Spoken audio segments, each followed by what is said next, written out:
Hello, everyone. I hope you can all see my screen and hear me well. Yeah, my name is Yasen Stoikov, and I am part of the Ontotext marketing team and will be the moderator of this session today. I'm very excited to have you here with me. This is actually the first webinar in more than 2.5 months that Ontotext hosts. So I'm very excited to be here. But not only because of this, but also because this is going to be one very interesting session for sure. So as you know, the topic today is GraphPath search with GraphDB 9.9 and metaphactory 4.3. And we have two speakers today. We have Tomas Kovachev from Ontotext, and we also have as a guest speaker Sebastian Schmidt from metaphactory, who is the CEO there. Just a few words about them before moving onwards. Tomas Kovachev is the lead software developer of GraphDB at Ontotext.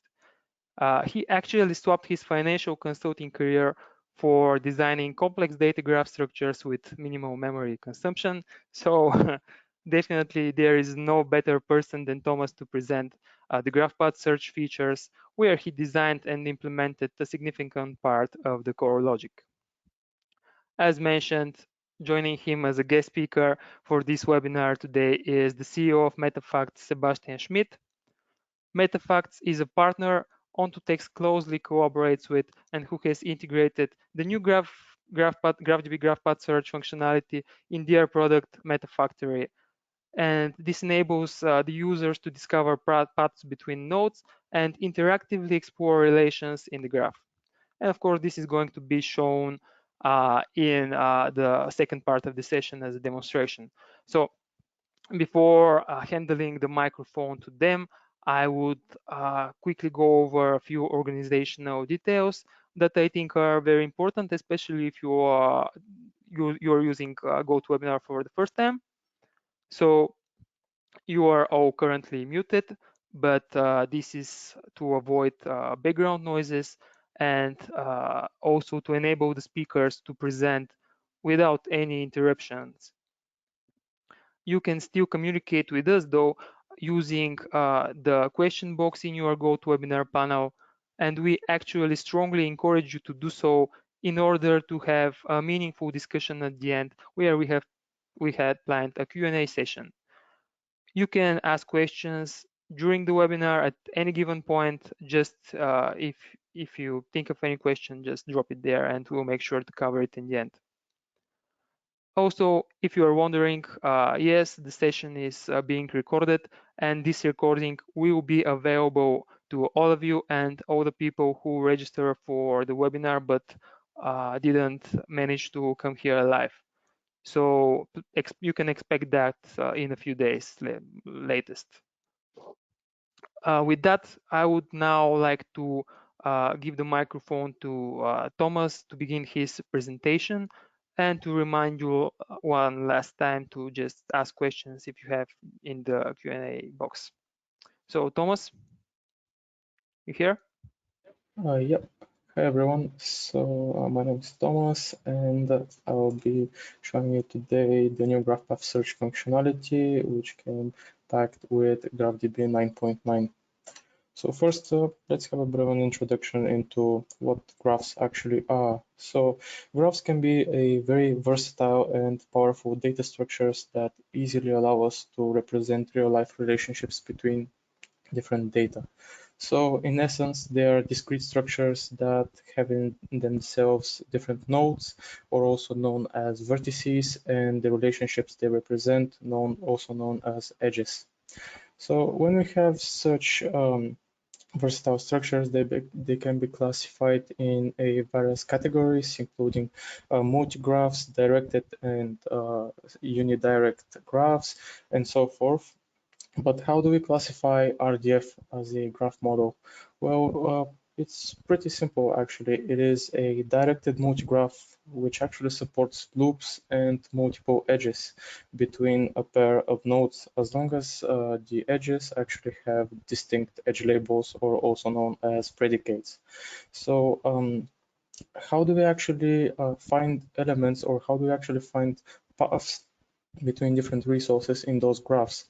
For that, we use graph search algorithms that actually allow us to traverse and find in a sorted order the resources that we're looking for, or to actually be able to traverse the entire graph itself.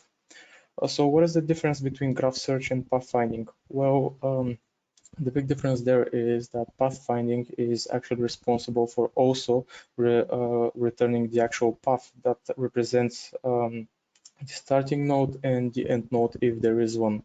So pathfinding, in essence, implement graph search algorithms. So what are the main algorithms? Well, there have been many developments in graph theory, but the two algorithms that remain basically the bread and butter of algorithms are depth-first search and breadth-first search. We have illustrated them here in terms of how they basically work. Depth-first search, as its name suggests, uses a depth approach where it goes to the last node possible, and from there on it attempts through backtracking to find or to traverse the entire graph, whereas breadth-first search uses a sort of level-by-level approach. So what are the common tasks that pathfinding and graph search algorithms are actually attempts to complete? Include finding if two nodes are actually connected, whether there is a shortest path between them and what is it, as well as searching for all the possible paths between two given nodes. Or as you later see in our examples, we have variations where you could also search for all of the neighboring nodes based of distance x. So that means all of the adjacent nodes at a different given distance. So basically, what are the main difference between breadth-first search and depth-first search, and why do we need them? Well, GraphDB has implemented them as a part of its graph path search functionality, which I will later talk about the actual implementation. Where breadth first search begins traversal from the root node, it actually, as I've mentioned, attempts to do it level by level, meaning that it takes the adjacent nodes of the starting node and then attempts to find, for example, the shortest path to a given node, or traverse the entire graph. It is usually implemented with a first in, first out queue, and this queue is actually used to store the elements that are about to be processed. So that means the adjacent elements, where this actually requires more memory as compared to the depth-first search, which usually stores in memory in a last in, first out stack, just the elements that it has already traversed inside a single path. This is the reason why they have very different use cases. So for example, breadth first search can be used to find, as I've mentioned, the shortest path, or discover connectivity between different resources, while depth first search is very good for backtracking and actually finding a random path. Both of their complexities are the number of vertices plus the number of edges, and they have, as I've mentioned, different use cases, which I will show you how we've integrated in GraphPath Search. So why do we need these functionalities? Why do we need to find the actual shortest path between two resources, or why do we need to find all paths between two resources? There are a vast amount of use cases that graph algorithms find in our daily lives, including just simply GPS tracking and route finding, which basically every time we use a GPS in order to drive from our location to a given location, what we do is we usually have a short path weighted algorithm that actually calculates the shortest path and so forth. We can use it as a knowledge graph discovery tool that actually shows us the relationships between resources and how dense the actual graph is, or how big the dependencies are inside the graph. More importantly, we can use it for research intelligence, which is a use case that metaphacts as a partner would show you later in our demonstration, where it can be used to analyze various connections between entities and topics based on a given research data set. Also, path search algorithms have been used for causality mining and recommendation, which basically require indirect sort of properties to be connected between themselves depending on common other properties. And of course, last but not least, we have a social network analysis, which is one of the most modern use cases of path search and one of the most prominent ones as well.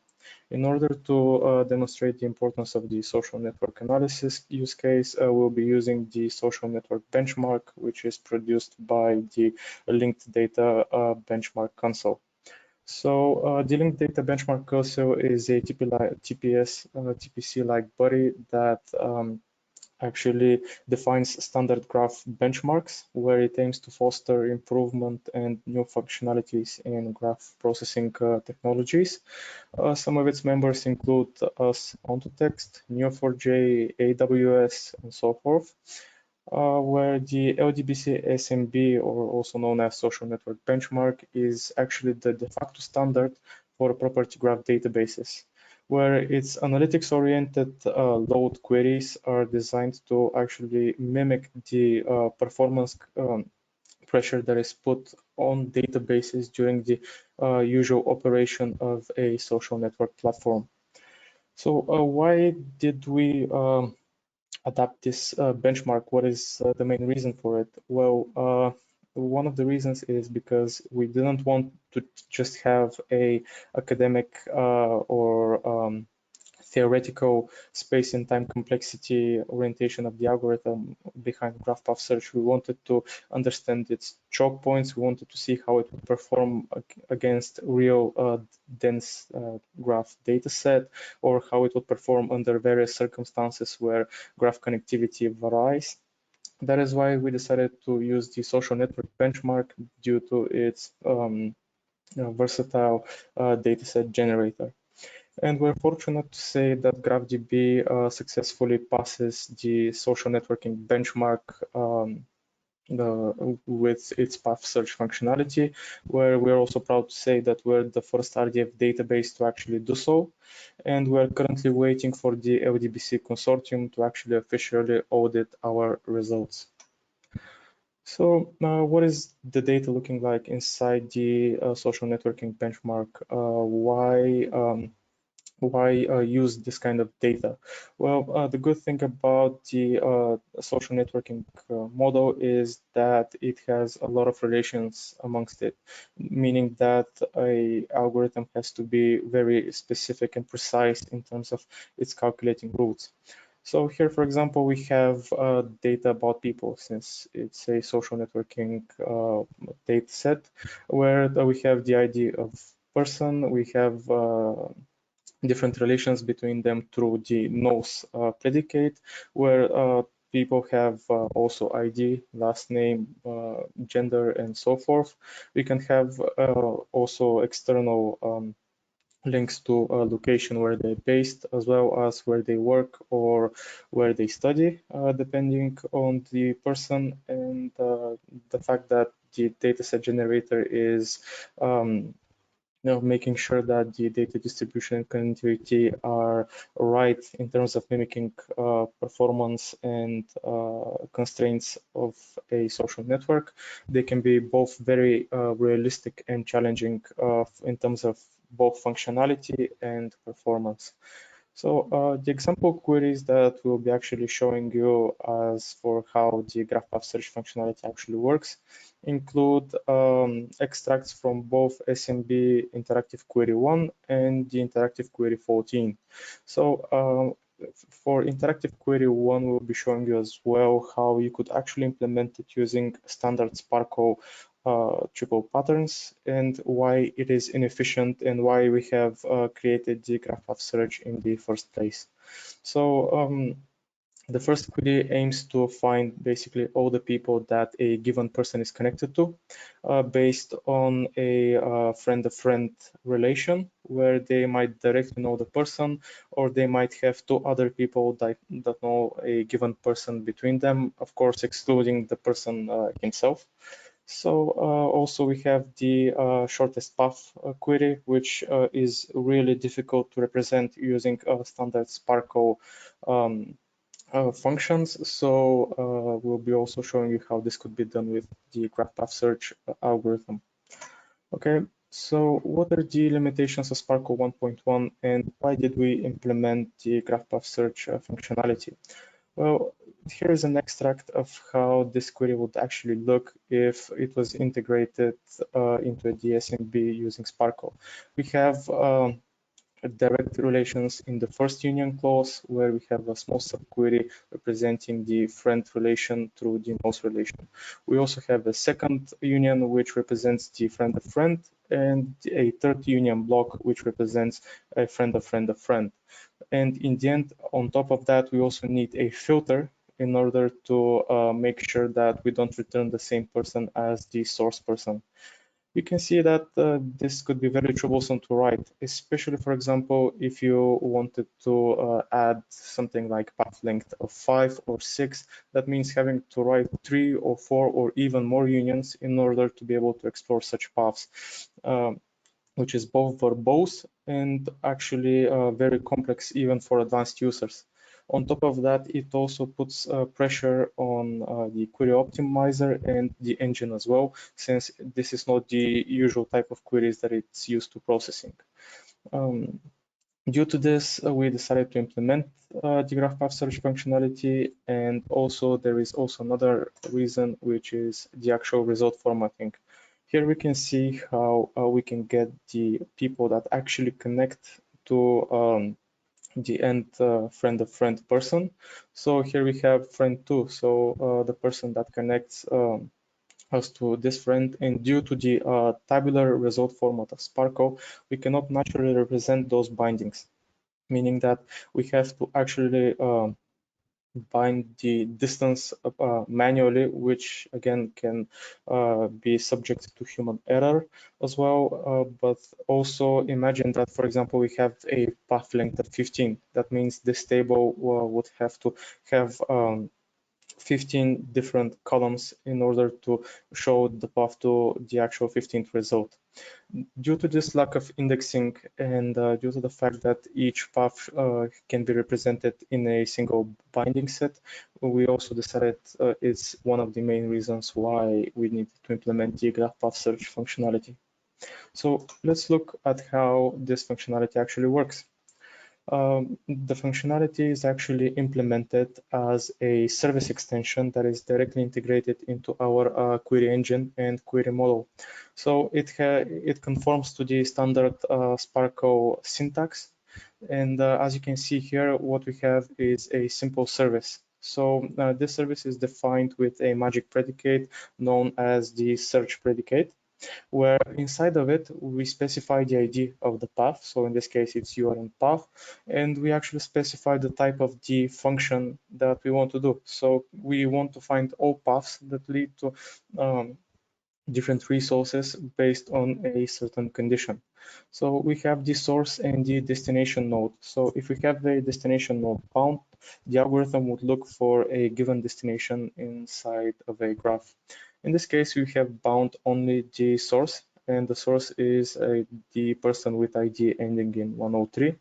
And from that person, what happens when we don't have a bound destination is we evaluate recursively until the maximum path length is actually reached. So this can be used both as a connectivity query as well as a bipartiality query in terms of graphs.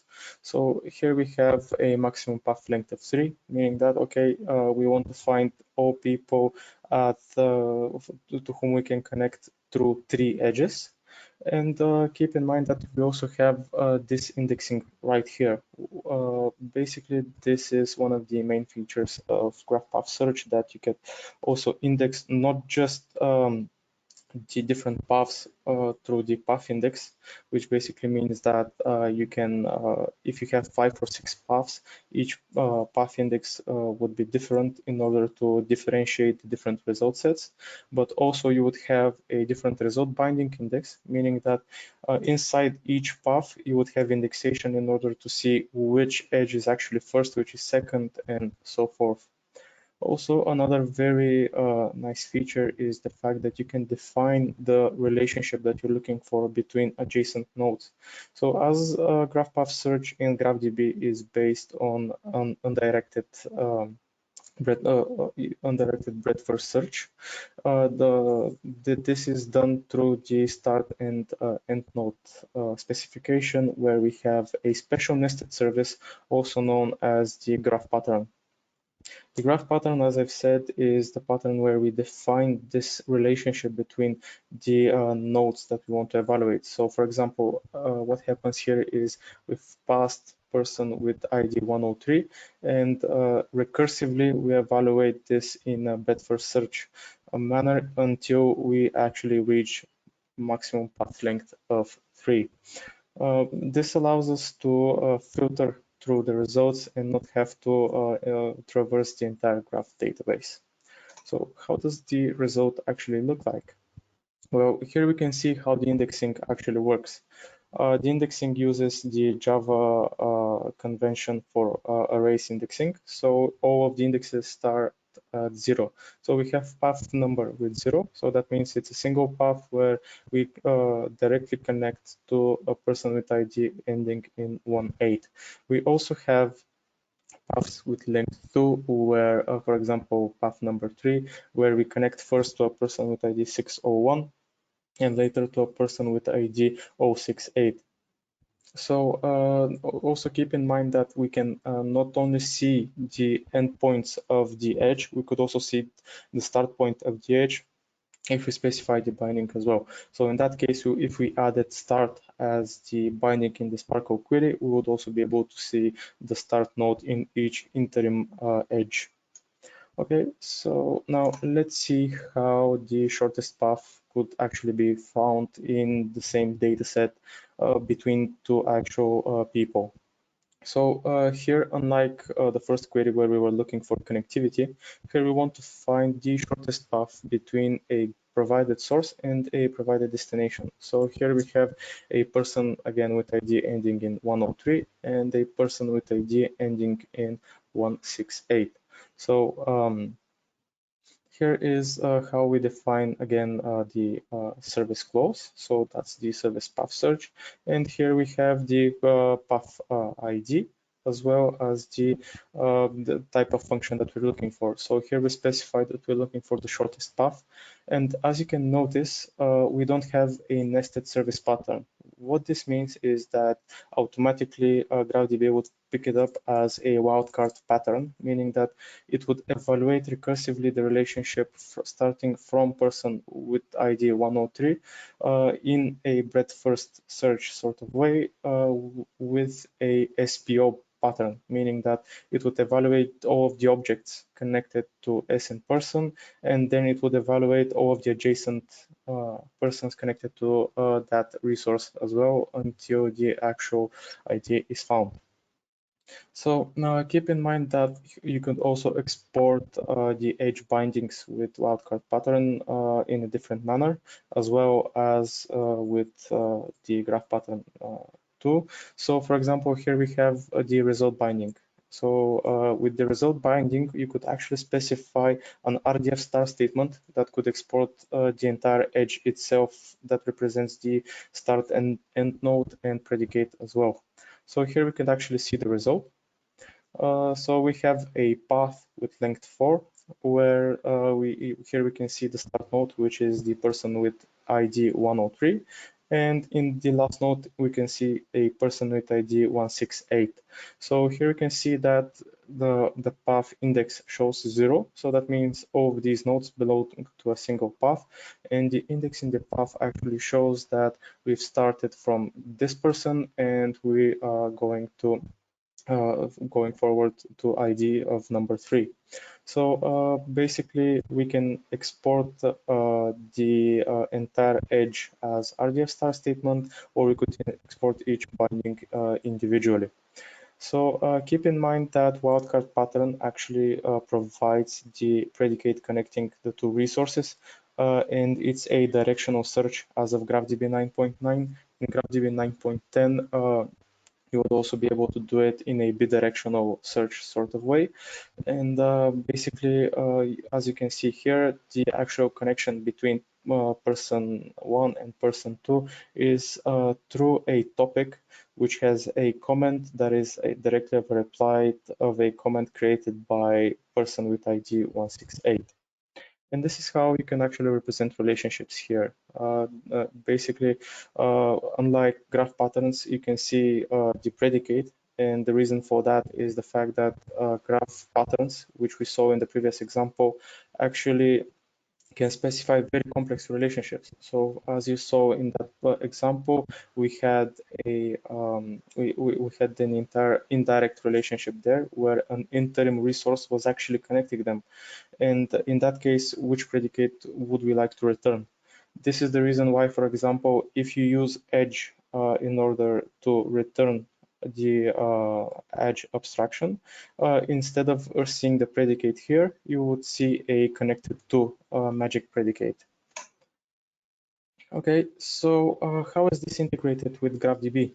Well, we're happy to say that it takes benefit of the GraphDB engine and it's directly integrated into it in order to be able to work with the entity pool, and which means that it directly works with the entity IDs. And as those are primitive numbers, we don't have to deal with very large objects, and you can parse a lot of data in memory. Using this, we also provide 4 main functions that can be used with property path search. Those include the shortest path function, all paths function, a distance between resources, as well as cyclical relationships. So as I've mentioned before, we also support fully wildcard property path search, as well as the more targeted graph pattern search, which we saw in the first example. When we use the more targeted graph pattern search, it is better when we have a very large data set. So for example, let's say we have a billion or 2 billion statements, and we don't want to parse the we don't want to traverse the half the database, and we know the type of relationships that we're looking for. That is when you can use it in order to optimize performance of the query itself. Also, we're happy to say that it's fully compatible with Sparkle 1.1 service syntax, which allows you to integrate such queries through any Sparkle query editor. And also, as I mentioned before, you can export the interim path edges as both RDF star statements and separately as subject predicate object bindings, for which you can see more information in our documentation. So how does this algorithm actually work? Well, it's based again on the recursive edge abstraction, meaning that whether we use the wildcard predicate pattern or the graph pattern, it represents the adjacency of a given node. So we use breadth-first search in order to determine the adjacent nodes and delve into a different level in order to find a given node or a number of paths. Here is a visual representation of how this actually happens. So here we have a standard Sparkle query where we have the graph path search service, and we say, okay, let's find the shortest path between resource X and resource Y. And once we send the query inside GraphDB, it gets processed inside our query algebra model, where its parameters get validated, and using an unweighted breadth-first search, the pattern itself is recursively evaluated using breadth-first search until resource Y, or the depth at which it is found, is actually reached, or if it's not reached, then an empty result is returned. Once resource Y is reached, we built this in-memory graph using BFS. So we built a BFS3 that actually gets traversed using depth-first search in order to save memory and be able to return each path where a number of resources have changed through the algorithm, where, for example, we can also have it's a slight modification of the depth first search. So you can see paths where nodes have already been traversed but are unique. So, for example, if we see that this path, if we were using the standard DFS or BFS algorithms, we wouldn't be able to explore paths that have nodes that we've already seen. However, if this node has been reached through a different node before that, it is still a valid result. So since the shortest path algorithm returns all of the possible shortest paths, we use a modification of DFS and BFS that actually is able to return all of the possible paths inside the data set. So to sum up, we have a number of technicalities that are associated with the GraphPath search, mainly with the search functions. They require at least the source and or the destination node to actually be bound, meaning that you can do an all-path search where source or destination is bound. So for example, if it's just the destination that is bound, what the query would do is it would return all resources that could actually connect to a given destination. And the same goes for source. So these are sort of connectivity queries, whereas when we have source and destination bound, they can be used to find all or the shortest paths between those nodes. Unless you use the cyclic function, which attempts to find cyclical dependencies, meaning that it attempts to find a cycle where a given resource through other resources or through itself actually references again itself. For this kind of function, you just require the source node in order to evaluate it until again the source node is actually reached. Also, the bindings of the source and destination values, as you've seen in the previous queries, don't actually have to be bound by bind as functions or also values functions. They can be bound through another subquery above the path search service location, meaning that, for example, you can specify a subquery through a pattern. For example, start person is of type person with a given ID or something like that, and the end person could be bound again with something like he's a person with age less than or another filter or something like that. And basically what GraphDB would do, it would for each returned binding set through this subquery, it would actually evaluate the GraphPath search function. Also, the number of edges that can be specified as a property, and especially the minimum number of edges, is only available for all path search and cyclic search. And when you use the wildcard graph pattern, you can see the actual predicate that connects the resources. And as I've mentioned before, where we have a graph pattern search as in example one, you cannot actually see the predicate that connects the resources because the relationship might not be direct.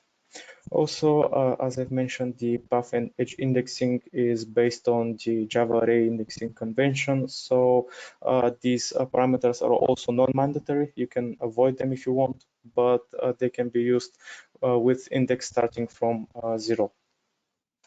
So here is a small extract of or a snapshot of our market positioning in the RDF databases sector, where here is the main sort of parameters that marks how GraphPath search actually works as a functionality. So here we have the Sparkle 1.1 compliant syntax, meaning that can we use this query outside of our database, or can we use it with a different query editor? And we're one of the few databases that are actually fully compliant. Can we explore complex pattern and relationships? Well, we can also do that, and that's done through the definition of the graph pattern, where you can specify any relationship between a start and an end node. Also, we have support for distinct paths, meaning that if a single node inside a path is can be accessed through a different predicate or through another resource, this path would also be returned, meaning that all unique paths would be returned rather than all unique resources inside of a path. Furthermore, we also support wildcard predicates, which basically means that if you don't know what the actual connection between the resources are and you just want to explore the graph, you can actually use this feature rather than specify a graph pattern in order to see the predicate that directly connects those resources. So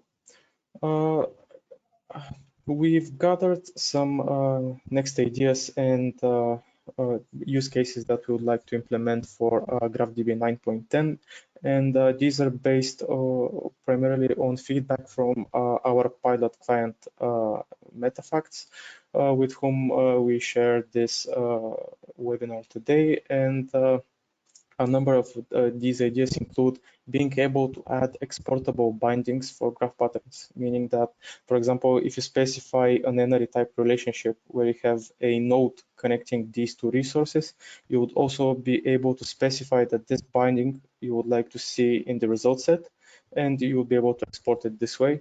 We also support bidirectional path traversal since it will be available in GraphDB 9.10, where you would also be able to look not in just a subject predicate object manner when using wildcard pattern, but also in the reverse order, so that would be object, predicate, and subject at the same time. And some further query processing and data structure optimizations that would apply for more dense graphs. So now I'll be handing over to Sebastian, who is going to show you how he can use GraphDB path search functionality in metaphacts. Thank you.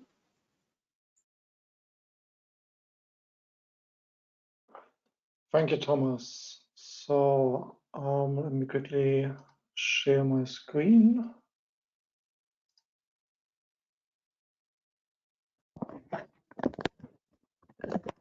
So you should be seeing a metaphactory instance now. Is that? Yeah, we do see that, okay. Sebastian. And thanks, Thomas, for your part of the presentation. Very interesting. Yes, absolutely. So even though we have integrated a feature, there was a lot for me to learn also from that presentation. So really a great presentation, Thomas.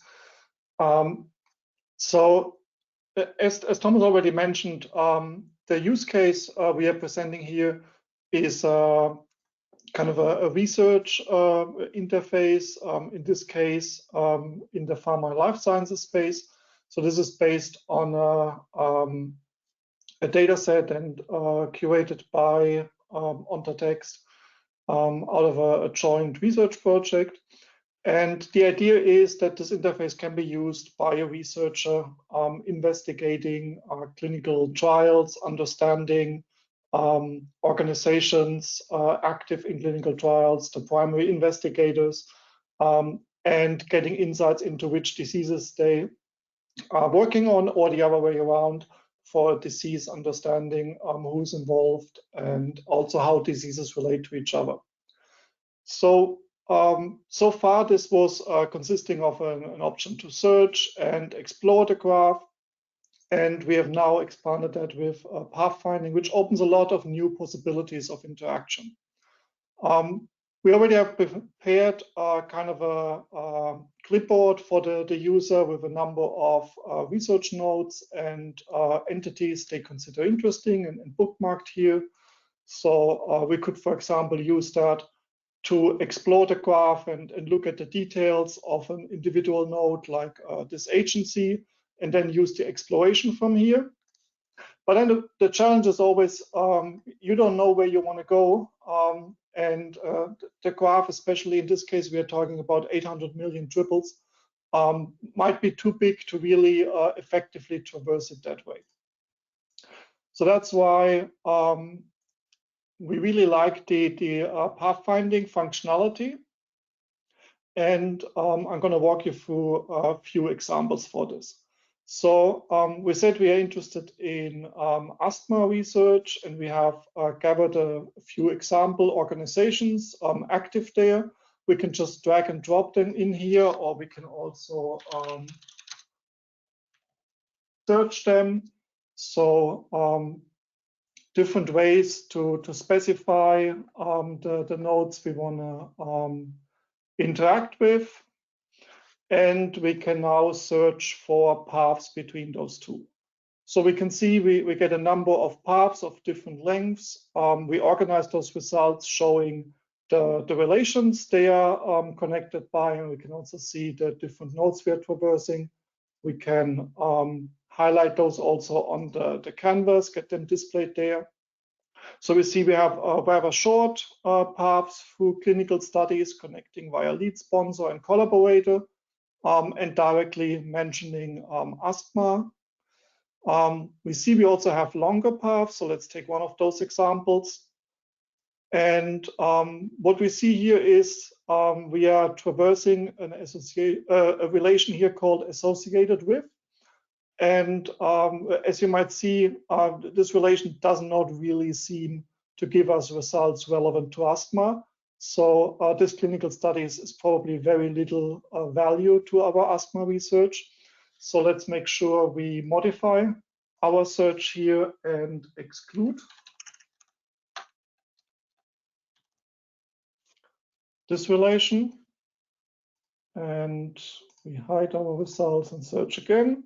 So we see now we only have 3 results. So we can also show them all here. And we see that we have only those connections here for lead sponsor and collaborator. So let's take another example where we have more activity. So let's run a search on that. And now we can see that we have, again, the same collaborator and lead sponsor relations. We have a new relation here via affiliation. So we can have a look at that. And what we can see now is we can get that highlighted into the same graph, and we can now see the results via the mentioning, lead sponsor, and at the same time affiliation. So we also see the lead investigator of that study included in here. And we can take that even further and see there is a gene associated with disease relation. So we can also see additional relations that are for different diseases, and we see the related gene with that. So that gives us a lot more results. And as Thomas mentioned earlier, in a search, we might just get back the clinical studies, but here we right away see the connection. We see the gene that is connecting those 2 different diseases, and we can all explore that through those graphs that get returned and have that also nicely organized to really investigate them one by one. There are a lot of additional ways how we could explore that. So instead of saying, well, I'm starting from a specific agency, we could also say, let's have a direct connection to have the connections to all agencies and run that search. Again, remember, we are running that against about 800 million triples. And this will now return all of the agencies that have connections through our curated list of paths. So we can have excluded paths in here that we don't care about, and that gives us exactly those agencies that would be relevant for our research, which we can then, for example, drag into our clipboard for future research and allow the additional exploration on top of. Should already have returned. So you see this is a live demo. There it is. From our side, this is, by the way, this is a preview into our 4.3 release. So this is not released as of now, but should be in the next weeks. And here we can now see all of the additional agencies we have here. So we can include them in here and see the studies via which they are connected. And through that, we can even explore live connections that might exist between those agencies, studies they have worked on together, and so on. So with that, I want to conclude the demo and would hand back to Thomas.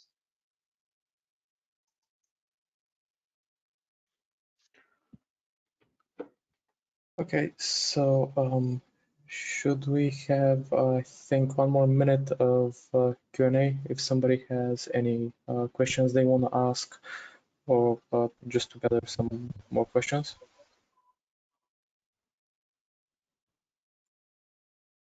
Yeah, sure.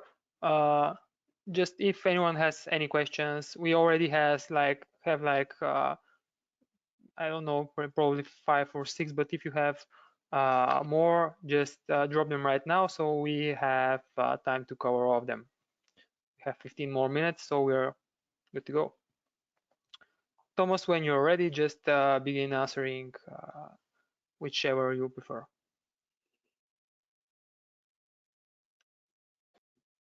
Okay, so the first question is this graph search functionality available in the free version of GraphDB? Yes, it is available as of all distributions of GraphDB since GraphDB 9.9. Okay, so the next question is how does capability cope if there are triples or edges inferred as a result of our inverse properties? As any standard Sparkle query in GraphDB, you can decide whether you want to keep inferred statements as evaluated or not. So if you select that you don't want to see inferred statements, they will not be evaluated. Furthermore, the performance of the graph search algorithm depends on how dense the actual graph is, but it shouldn't be a problem since we actually filter through those results when passing the in-memory graph and before actually returning the result itself. How does this search for the shortest path work when there is a cyclic relation in the graph? Do you try breaking the cycle first? Well, we don't break the cycle first, but we've modified the ref search algorithm to actually not just create an in-memory graph, but also actually to represent relationships between the nodes themselves. So, for example, if a node is already mentioned somewhere, and for example, we're doing a shortest path search, if it was reached at a depth of 3 and then again at depth of 5, this node is actually excluded inside from the in-memory graph, which is then parsed through a depth-first search in order to return each result separately. However, for example, if we do all-path search, then if you pass again this node, it actually gets added to the model. Of course, if the path is different in itself.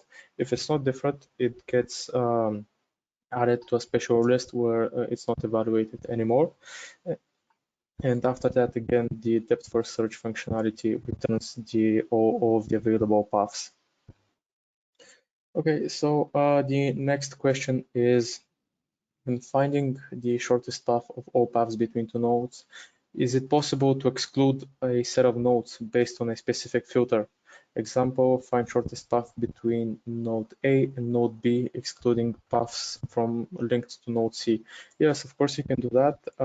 One way is through the graph path pattern functionality, where in the nested service you could actually specify in whatever number of filters you want all of the resources that you don't want to traverse, or all of the predicates that you don't want to use. So you can specify property negation, you can specify aggregation, filtering, and also aggregation in itself. So you can do a union inside the graph pattern, and that would return all possible results as a single representation of an edge between adjacent nodes. What about non-direct shortest path? It seems that the current implementation cannot navigate an edge from object to subject, right? Well, if you do the wildcard path pattern search, you cannot do a bidirectional search currently, but as a suggestion from metaphacts, it would be available in GraphDB 9.10, where there will be a flag which, if turned on, would actually return all of the possible paths in both subject predicate object order and object predicate subject. Furthermore, you could do a bidirectional search if you specify in the graph pattern that actually defines the relationship between the nodes that you're looking for a union between the subject predicate object relation and the object predicate subject, where if you don't know the predicate that can actually connect those resources, you can specify it as a wildcard, meaning that you just leave it as a variable. Maybe just quickly on that, that's also what we are using in our implementation. So that the demo was based on exactly that configuration. Great. So it's actually very good to see it that it's working. Also, are the benchmarks already published? How well do triple stores compare with property graph databases? Well, currently the results are not published. We're in the process of actually being audited. So we're currently preparing the sort of queries that have to be first audited by LDBC in terms of whether they respond to the actual spec for each interactive query, and then we can actually publish the results.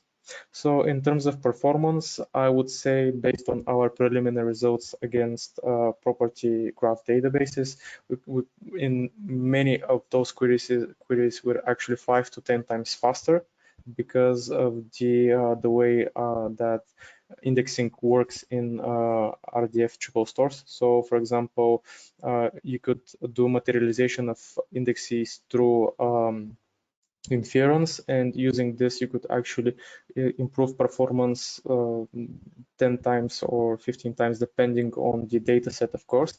But also if you compare the actual results, the main reason why RDF databases cannot perform well on such benchmarks is the fact that the Sparkle standard doesn't allow it, whereas we have found a way to actually implement our own functionality that bypasses this drawback of Sparkle and is able to penetrate the property path search market.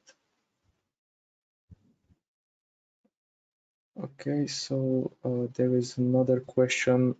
I did not get the meaning of has person. Isn't knows sufficient for social connections? The social networking benchmark has separate entities for the ID and the person associated with it. So we have to use a nested pattern in order to actually get the person with a given ID.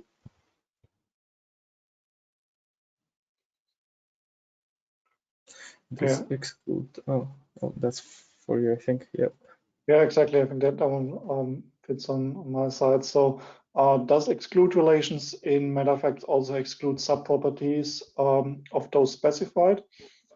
So the way it was configured in that demo, it does not by default, but we are following a low-code approach, meaning there is a minimal logic embedded into that component that allows you that path finding.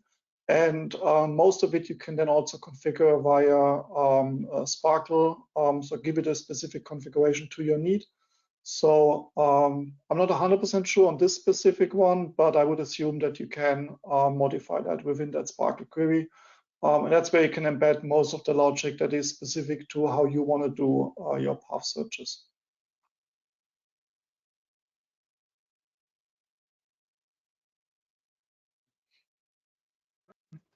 Okay, so I think there is another question.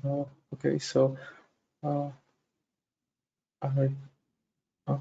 okay, anyway, to support weighted edge traversal. Okay, so weighted edge traversal would be possible with GraphDB 9.10, which from another question, which I can see about when GraphDB 9.10 would be released. The plan to release it is actually in 2 or 3 weeks time. So the original release date for GraphDB 9.10 is beginning of October.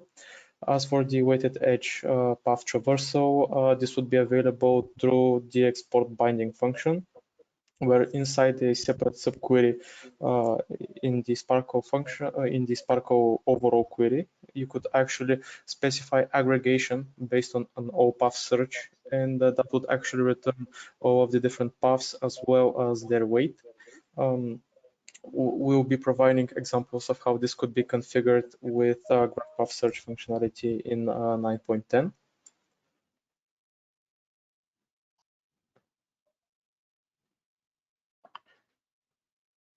I think there is a question for Sebastian. Any plans to extend GraphDB and metafactories to support custom semantic of distance like custom cost function? I would give the first part to Thomas. So I think, is that what you just mentioned under the GraphDB support, or would you see that as a different direction of the question? I think the custom cost function, and basically it would be a version of the weighted path search. So yes, I think this is covered by the GraphDB 9.10 export binding functionality. And then from our side, we'll happily support that. So if it doesn't work out of the box, we would expand to properly support that, so you get that as an integrated experience. All right, thank you. And we just another question just came to for Thomas. I think, can we expect GraphDB 9.10 this year? Yes, as I've mentioned, GraphDB 9.10 is scheduled for beginning of October, so it would be available in about 2 or 3 weeks time, and as well as with the bidirectional path search and the exportable bindings from a path functionality. All right, I think we managed to cover all of the questions. So thank you, Thomas, Sebastian, everyone in the audience. Thank you for attending. I think the presentation was amazing, very interesting.